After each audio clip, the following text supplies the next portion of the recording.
परिचय। पीयूष नए घर में रहने के लिए आया है। वह सुबह उठकर अपने पापा मम्मी के साथ बालकनी में खड़ा होता है। सुबह की शांति में वह एक अलग प्रकार की आवाज सुनता है। वह आवाज पंप हाउस से आती हुई लगती है। उसने इस आवाज के बारे में अपने पापा से पूछा। पीयूष के पापा ने उसे बताया कि पंप हाउस भूमि के भीतर से जल को बाहर निकालता है, जिससे यहां के सभी घरों में इस जल की आपूर्ति की जा सके। पीयूष को आश्चर्य हुआ, क्या भूमि के भीतर असीमित जल है? इस पाठ में हम जल प्रबंधन के महत्व के बारे में जानेंगे। उद्देश्य। इस पाठ के अंत में आप निम्न करने में सक्षम हो जाएंगे। भूमिगत जल के अवक्षय के कारकों को समझना, जल अपव्यय के तरीकों को सूचीबद्ध करना, बेहतर जल प्रबंधन की विधियों को सूचीबद्ध करना, जीवन में जल की कमी के प्रभावों को समझना।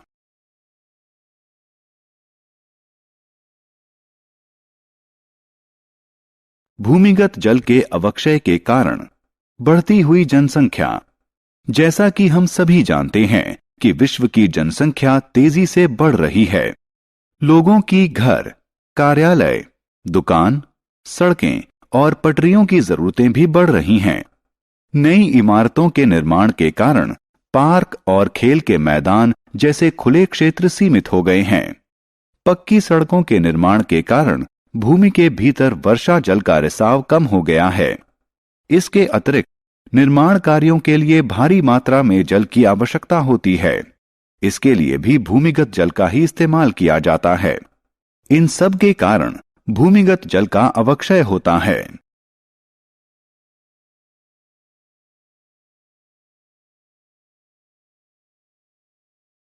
भूमिगत जल के अवक्षय का कारण। बढ़ते उद्योग। उद्योग आधुनिक विश्व के महत्वपूर्ण स्तंभ हैं। उद्योगों के बिना जीवन की कल्पना करना असंभव है।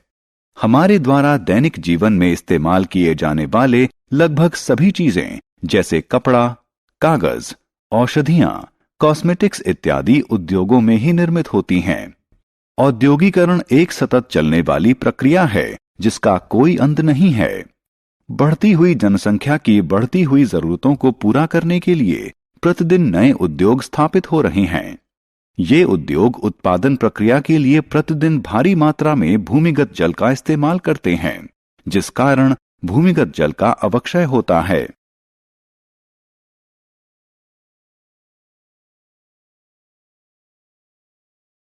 सिंचाई की बढ़ती जरूरतों हेतु भूमिगत जल पर निर्भरता।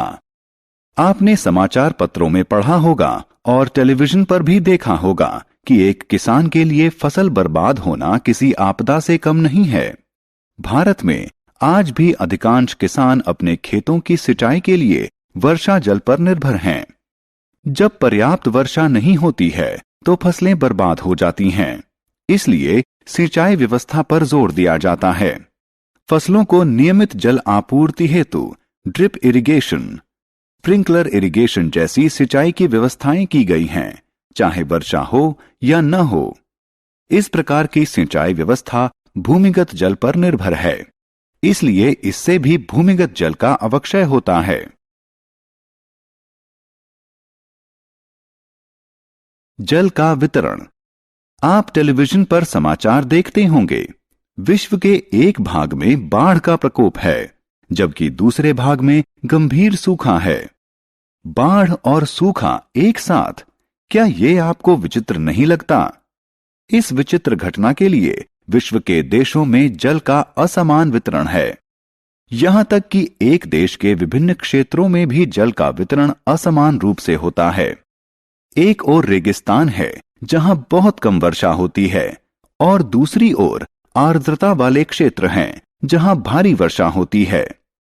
विश्व की 17% जनसंख्या भारत में रहती है, लेकिन भारत में विश्व के केवल 4% स्वच्छ जल के संसाधन हैं। परिणाम स्वरूप भारत जल अभाव की समस्या का गंभीर रूप से सामना कर रहा है। तेजी से बढ़ती हुई जनसंख्या के कारण इस समस्या के और विकराल होने की संभावना है।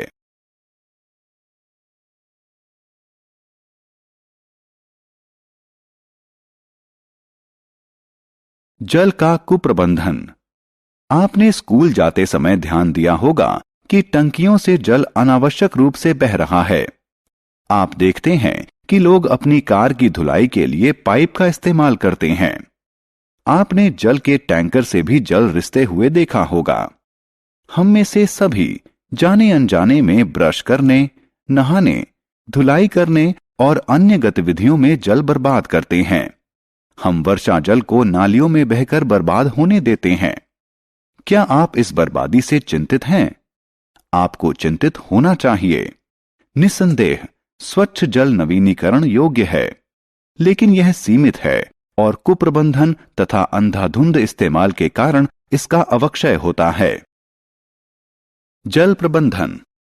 यदि हम सीढ़ीदार खेतों, सड़कों व पटरियों से बहते हुए वर्षा जल को नालियों में बह जाने देने के बजाय उसे संग्रहित करके भंडारण कर लें, तो हमारे पास जल का पर्याप्त भंडार हो सकता है। बावड़ी, जो कि जल संग्रहित करने की पारंपरिक विधि है, पुनर्जीवित की जा सकती है। बावड़ी जल भंडारित करने वाले एक प्रकार के कुएं होते हैं। भंडारित जल कुछ व्यवस्थाएं करके इस्तेमाल के स्थान पर ले जाया जा सकता है। किसान अपने खेतों की सिंचाई के लिए ड्रिप इरिगेशन सिस्टम का इस्तेमाल करके जल संरक्षण में योगदान कर सकते हैं। ड्रिप इरिगेशन सिंचाई की एक ऐसी तकनीक है जिसमें पतली पाइप का इस्तेमाल करके सीधे पौधे की जड़ में पानी पहुंचाया जाता है। जल अभाव के प्रभाव।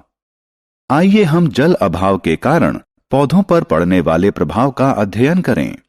मान लें कि आप छुट्टियां मनाने बाहर गए हैं। जब आप घर लौटते हैं तो देखते हैं कि आपके पौधे मुरझा गए हैं। क्यों? कारण आप अच्छी तरह जानते हैं। इनको कई दिनों से जल नहीं मिला है। पौधों को भोजन तैयार करने हेतु मृदा से पोषक प्राप्त करने के लिए जल की आवश्यकता होती है। जल अभाव के कारण वे मुरझा जाएंगे और अंततः वे सूख जाएंगे। इस तरह जल अभाव के कारण पृथ्वी से हरियाली समाप्त हो जाएगी, जिसके कारण वर्षा में कमी होगी और ऑक्सीजन की आपूर्ति में भी कमी आ जाएगी। पेड़ पौधों में कमी का अर्थ है कि भोजन में कमी। इस तरह जल के दीर्घकालिक अभाव के कारण पृथ्वी पर प्रत्येक जीव की उत्तरजीविता असंभव हो जाएगी।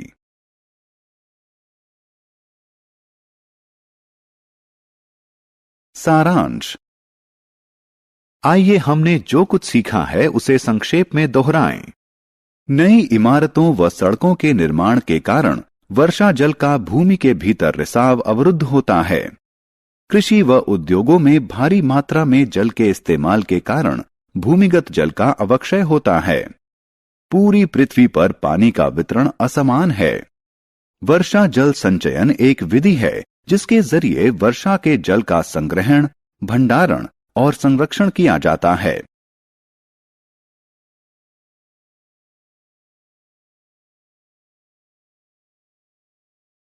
बावड़ी एक प्रकार के कुएं हैं जिनमें जल का भंडारण किया जाता है।